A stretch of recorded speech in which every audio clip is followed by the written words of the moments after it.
Ek hoop dit gaan goed by jou. Dankie dat jy inskakel saam met ons hier by Inspireer.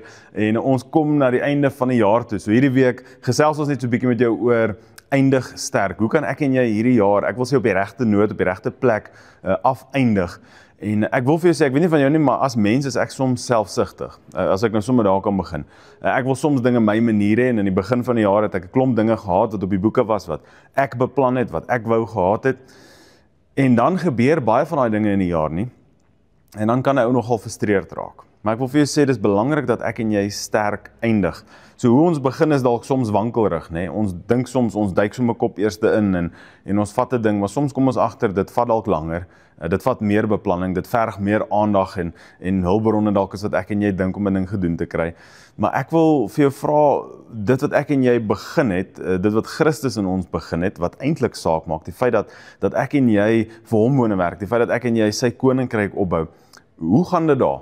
Hoe lyk dit by daai gedeelte van my lewe? Is ek besig om disippels te maak? Is ek besig om my getuienis met mense te deel? Is ek besig om mense na Christus toe te lei? Is ek besig om sout en lig te wees, om smaak te gee in 'n smaaklose wêreld en om vir mense die pad na Christus te wys, om hulle in sy arms in te lei? As dit die maatstaf is dit is wat ek en jy moet doen, hoe lyk daai beplanning? Nou, ek weet nie van jou nie, maar ek het nie die mense hierdie jaar almal bereik wat ek graag wou nie. Beteken ek het niks gedoen nie en ek is seker jy ook nie, maar ek wil graag meer doen en ek wil vir jou sê dit is nie te laat nie.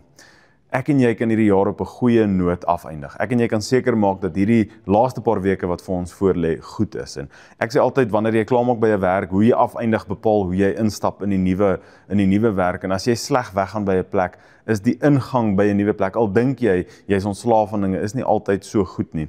En dit is vir my altyd belangrik dat wanneer ek klaar maak of wanneer ek wegstap van iets af, dat ek dit goed agterlaat. En ek wil amper sê dat daar goeie vriendskappe is, goeie verhoudings is. Nou, ons verlede maak minder saak as wat jy dalk dink. En ek wil vandag net vir jou iets lees wat Paulus met my en met jou deel.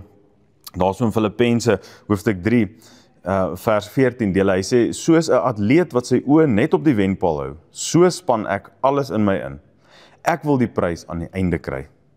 God self sal die prys uitdeel en dan my na hom toe roep, omdat ek aan Jesus behoort.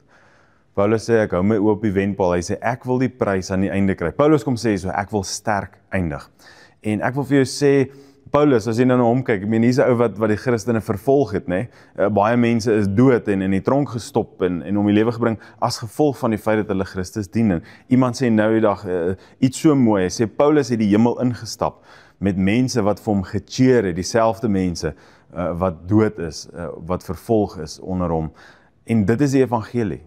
Maak nie saak wat jou verlede is nie, maak nie saak hoe hierdie jaar vir jou begin het nie, dalk die laaste 10 jaar wat verby is. Ek wil vir jou sê, hoe ons dit afeindig, is dit wat saak maak. Moenie moed opgee nie, moenie ophou streef na vir die beste nie. Kom ek en jy, hierdie laaste paar weke wat voor lê, kom ons eindig die jaar goed af, op 'n hoë noot, om te sê ek is in die diens van die Here. Ek is gefokus op hom, nie op my eie dinge en dit wat ek wil hê nie. Dit wat vir my saak maak, is hom, sy heerlikheid en sy koninkryk, en dit alleen. Kan ek en jy hierdie jaar sterk afeindig. Moenie fokus verloor nie, hou jou oog op die wenpaal, en ek wil vir jou sê, as die vyand jou besig hou met jou verlede, sny dit af. Here sê, dis verby, hy sê, ek maak jou 'n nuwe mens, hy sê, jy is 'n nuwe skepsel, hy sê, die ou dinge is verby, die nuwe dinge is hier, nou reeds, nie volgende jaar Januarie nie, daar's geen magic wat gebeur tussen die 31ste en die 1ste nie, nou reeds, sê die Here, vat my hand, ek wil jou lei, ek wil 'n pad saam met jou stap, sy gees wil in en deur jou woon en werk. So kan ek en jy hierdie jaar sterk afeindig. So dis waaroor ons gesels oor die volgende paar dae hierdie week. Skakel in elke dag en kom hoor wat die Here vir ons te sê het oor hoe kan ek en jy sterk afeindig die jaar van 2025. Mag die Here jou seën en mag jy 'n awesome dag hê. Totsiens.